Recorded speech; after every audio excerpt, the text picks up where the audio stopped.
नमस्कार दोस्तों, आपका फिर से स्वागत है एग्ज़ाम फीवर यूट्यूब चैनल में। दोस्तों सीटेट 2020 के रिवीजन के लिए हम लोग क्वेश्चन सॉल्व कर रहे थे। साथ ही साथ मैं आपको विस्तार से बताता हूं उन क्वेश्चंस के आंसर के बारे में।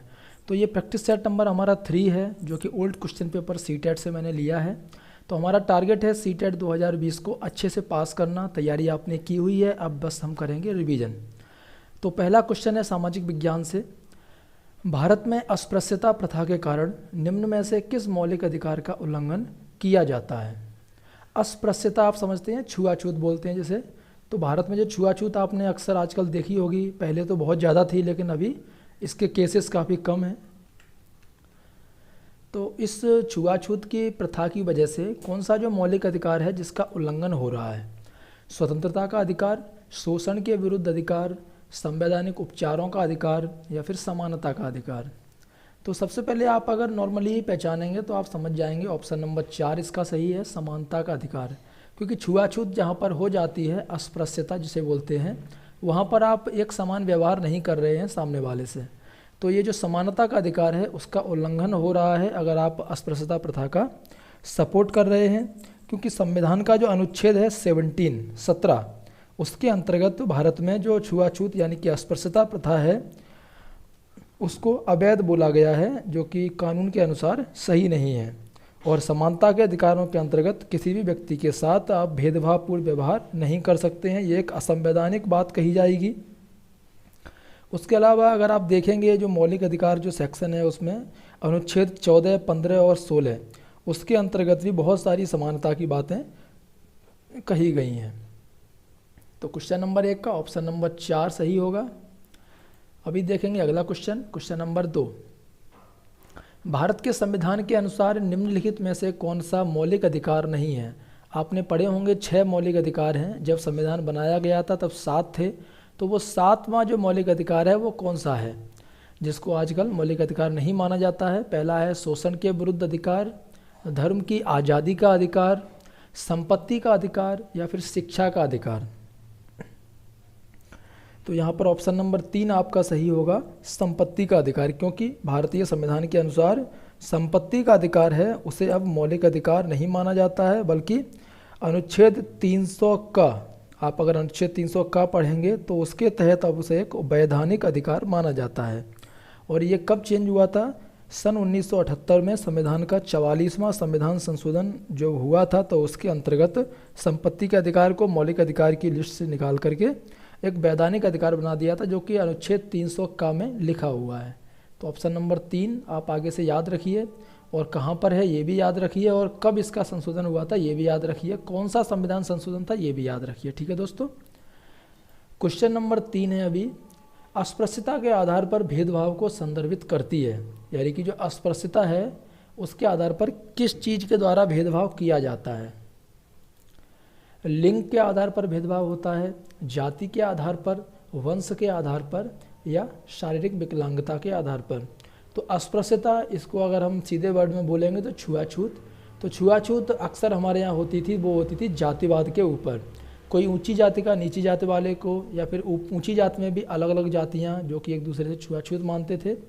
तो जाति ऑप्शन नंबर 2 इसका सही होगा, क्योंकि जो है जाति है वही संदर्भित करती है अस्पृश्यता के आधार पर भेदभाव को। क्वेश्चन नंबर 4, मुख्यमंत्री को कौन नियुक्त करता है? आप जानते हैं भारत में जितने भी राज्य हैं सभी में एक ना एक मुख्यमंत्री है। तो उन मुख्यमंत्री को नियुक्त कौन करता है? प्रधानमंत्री, राज्यपाल, उच्च न्यायालय के मुख्य न्यायाधीश और राष्ट्रपति।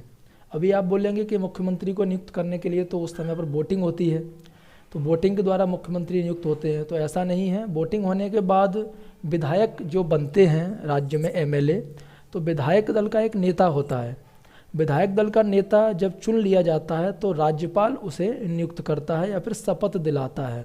तो ऑप्शन नंबर 2 इसका सही होगा कि मुख्यमंत्री की नियुक्ति उस राज्य के राज्यपाल के द्वारा की जाती है।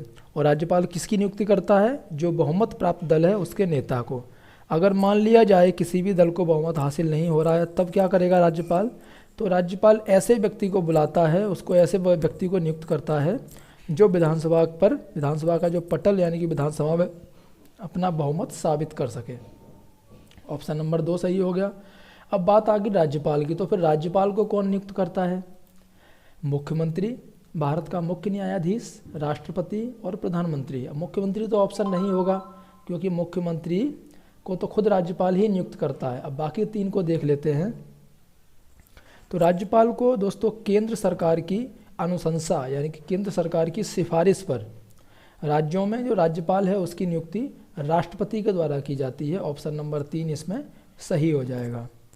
और जो राज्यपाल का जो पद है उसे बोलते हैं प्रसाद पर्यंत, यानी कि इसे किसी भी समय हटाया जा सकता है, किसी भी समय उनका ट्रांसफ़र किया जा सकता है। वैसे अगर देखा जाए तो संवैधानिक रूप से एक राज्यपाल का जो कार्यकाल होता है वो 5 वर्ष निर्धारित है, लेकिन उससे पहले भी उन्हें हटा सकते हैं, क्योंकि ये पद प्रसाद पर्यंत पद है। 5 का ऑप्शन नंबर 3 सही होगा। क्वेश्चन 6, प्रधानमंत्री का चुनाव कौन करता है? मुख्यमंत्री, सांसद और विधायक या मंत्रियों की परिषद?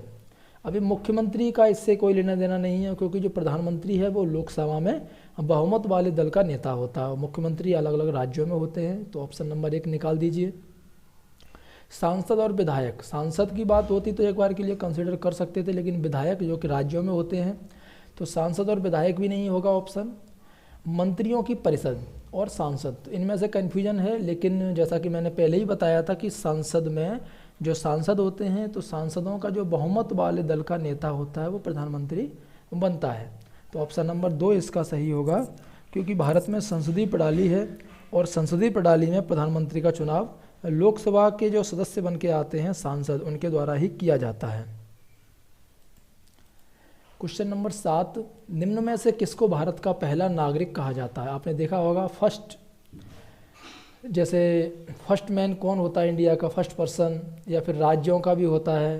तो फर्स्ट पहला नागरिक किसे कहा जाता है? फर्स्ट सिटीजन, गृह मंत्री, राष्ट्रपति, प्रधानमंत्री और भारत का मुख्य न्यायाधीश। तो आप सभी लोग जानते हैं संविधान के अनुसार जो है वो भारत के राष्ट्रपति को भारत का पहला नागरिक, और जो उपराष्ट्रपति होते हैं उन्हें दूसरा नागरिक बोला जाता है। तो क्वेश्चन नंबर 7 का ऑप्शन नंबर 2 सही होगा। उसके अलावा अगर राज्यों की बात करें तो उस राज्य का जो गवर्नर यानी कि राज्यपाल होता है उसे उस राज्य का पहला नागरिक माना जाता है। राष्ट्रपति और राज्यपाल दोनों ही देखे जाएँ तो संवैधानिक रूप से जो कार्यपालिका होती है उसके प्रमुख होते हैं, और इन्हें संसद यानी कि राष्ट्रपति को संसद का और राज्यपाल को विधानसभा का एक प्रमुख अंग भी माना जाता है। तो क्वेश्चन नंबर 7 का ऑप्शन नंबर 2 सही होगा कि राष्ट्रपति को भारत का पहला नागरिक कहा जाता है और उपराष्ट्रपति को दूसरा। क्वेश्चन 8, भारत के संविधान में निम्नलिखित में से किसका उल्लेख नहीं किया गया है? आप 4 ऑप्शन देखेंगे, बताएंगे कि इनमें से किस चीज़ का उल्लेख है जो भारत के संविधान में नहीं किया गया है। सरकार का ढांचा, सरकार के ढांचे के बारे में उल्लेख किया गया है या नहीं, राजनीतिक दलों के नाम, नागरिकों के अधिकार और राज्यों और केंद्र शासित प्रदेशों के, इनमें से किसके बारे में भारत के संविधान में उल्लेख नहीं किया गया है? बहुत ही इजी क्वेश्चन है।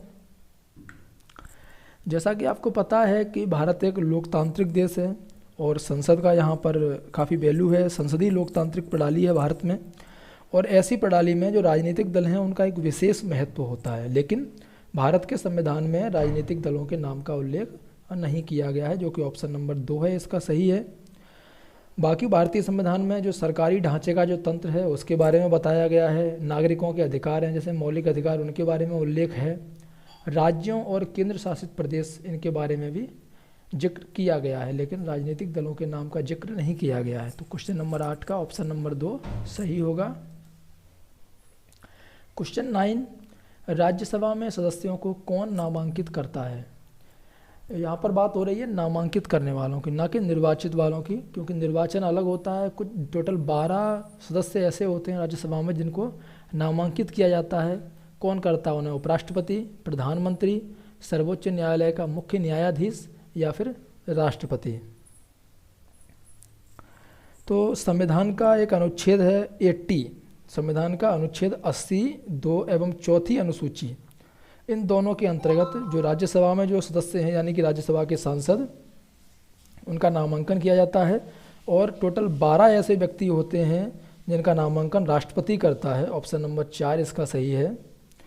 जो लोग विशिष्ट क्षेत्रों में विशेष उपलब्धि हासिल किए हुए होते हैं।